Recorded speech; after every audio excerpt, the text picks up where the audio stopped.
서울대학교 문서 위조학과 뭐 이런 거구나. 아들아, 네가 자랑스럽다.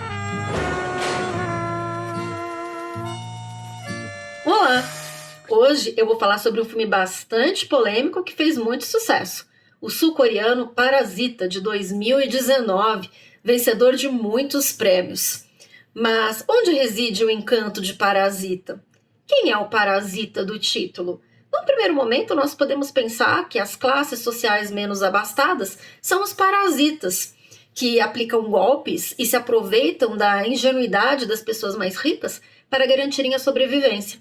Por outro lado, fazendo uma leitura mais atenta, nós podemos pensar que tanto os pobres quanto os ricos são os parasitas, porque uma classe depende da outra. Se por um lado, os mais pobres precisam do dinheiro dos mais ricos, os mais ricos também precisam dos serviços prestados pelos mais pobres. Muitas vezes as pessoas ricas lançam mão do seu dinheiro para se livrarem de tarefas importantes, porém indesejáveis. Tarefas que envolvem os cuidados com a casa e a criação dos filhos. Parasita apresenta uma tese muito interessante, questionável, mas muito interessante. Quando o personagem do pai da família pobre diz que a patroa é rica, mas apesar disso é uma boa pessoa, a esposa dele não concorda com o ponto de vista do marido.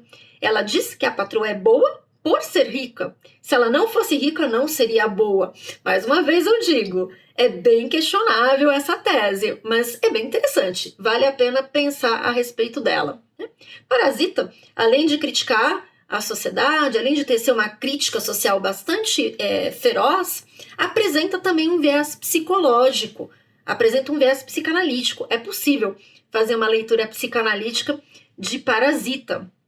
Para Freud, a casa era a representação do corpo humano, e portas, janelas, chaminés, enfim, entradas e saídas eram representações dos orifícios do corpo humano.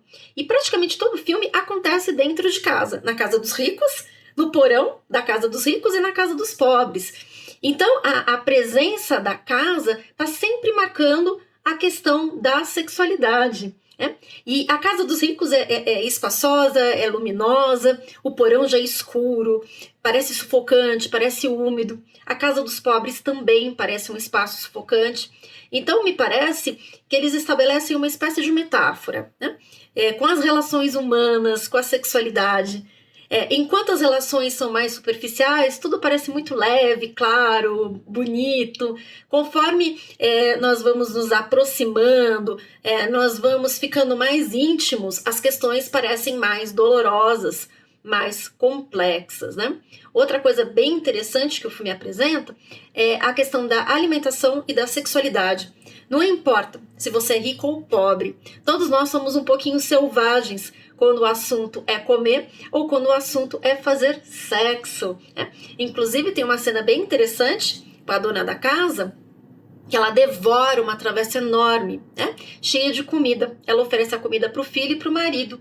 Os dois recusam e ela se esquece de oferecer o prato para a filha, o que mostra o caráter bem freudiano do filme. E ela come muito depressa, com muita ansiedade, o que é muito natural quando as pessoas ficam angustiadas, E não importa que ela seja rica e educada e sofisticada, Quando a gente fala de alimentação, todos nós somos um pouquinho problemáticos ou muito problemáticos.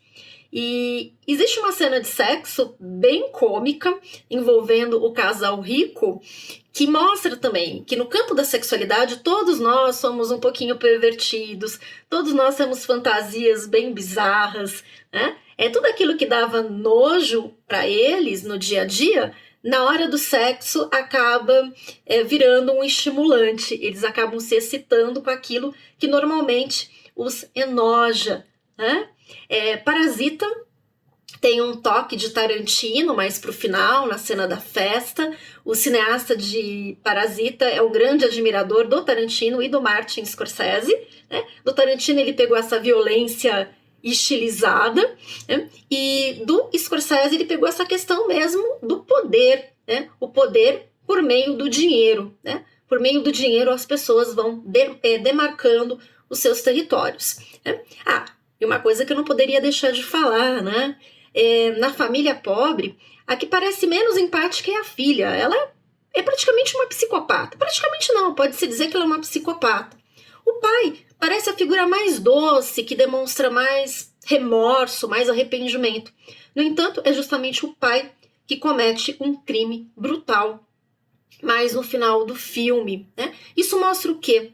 Que ele foi aguentando muitas humilhações, né? E de repente foi a gota d'água, né? Aconteceu a gota d'água e ele cometeu aquele crime brutal contra o dono da casa que queria ajudar a família dele. Tá? Mas qual foi a gota d'água?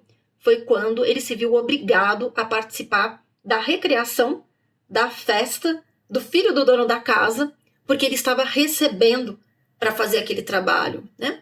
Então ele já estava meio esgotado. E aquela cena, aquela situação foi realmente a gota d'água. Olha que interessante, né? A pessoa que parecia mais empática foi justamente a pessoa da família, né? Que parecia mais empática foi justamente essa pessoa que cometeu o pior crime, né? Isso mostra como nós vamos reprimindo coisas dentro da gente. Quando a gente reprime muita coisa, quando a gente não tem válvulas de escape, é muito comum nós fazermos coisas muito graves, né? O mesmo a gente pode deduzir da cena de sexo do casal rico, né? Eles reprimem tantas coisas, os ricos reprimem tantas coisas, querem higienizar a vida de uma forma tão profunda que na hora que eles vão para o campo da sexualidade, eles ficam muito mais pervertidos do que deveriam ficar, né? Porque no resto do tempo eles tentam higienizar tudo, tá? Olha, eu vou ficando por aqui hoje, mas por favor, aguardem o próximo vídeo. 사모님이 뭐랄까. 아버지, 계획이 뭐예요?